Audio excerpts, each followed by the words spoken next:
Hello friends, আশা করি তোমরা সবাই ভালো আছো। আমি থাকি লন্ডনে, কিন্তু আমি এখন সুইডেনে ঘুরতে এসেছি। সুইডেনের রাজধানী স্টকহোমে আছি। তো আজকে কিন্তু আমাদের বাঙালিদের জন্য একটা ঐতিহাসিক দিন, বিখ্যাত দিন। আজকে কিন্তু পরিবর্তন হচ্ছে বাংলার রাজনীতিতে, পিসি সরকারের কিন্তু পতন হচ্ছে।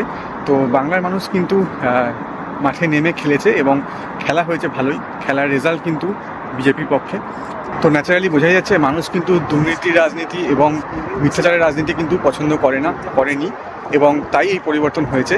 পরিবর্তন দরকার ছিল। আশা করি যারা নতুন সরকারে আসবে তারা কিন্তু সব দিক মাথায় রাখবে এবং ইনফ্রাস্ট্রাকচারের দিকে জোর দেবে, চাকরির দিকে জোর দেবে, যাতে অনেক জব অপরচুনিটি বাড়ে। শিক্ষায়, স্বাস্থ্যে, সব জায়গাতেই আশা করছি উন্নতি হবে এবং সর্বোপরি যাতে সেফ থাকে মহিলারা, সেই চেষ্টা যেন করা হয়।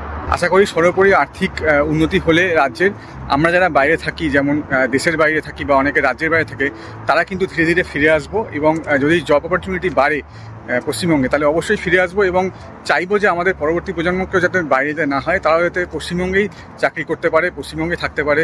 তো পশ্চিমবঙ্গে নতুন দিনের সূচনা হতে চলেছে। তো আশা করছি আমরা ভালো দিনই দেখবো, আজকের দিনই দেখবো মোদিজির নেতৃত্বে। আর সবশেষে ভিডিওটা শেষ করছি জয় শ্রীরাম, জয় বাংলা আর মা মাটি মানুষের জয় দিয়ে। কারণ এই তিনটে জিনিস কিন্তু কারোর একার নয়। মানুষের জয় হয়েছে, বাংলার মানুষের জয় হয়েছে বাংলায়, তাই জয় বাংলা। এবং ভগবান রামও কারণ নয়, তাই জয় শ্রীরাম। এবং এটা মা মাটি মানুষের সবারই জয়। তো প্রত্যেকে জয় হয়েছে এবং পরিবর্তন হয়েছে। আশা করি আগামী দিন ভালো হবে। দেখা যাক। Thank you, bye by.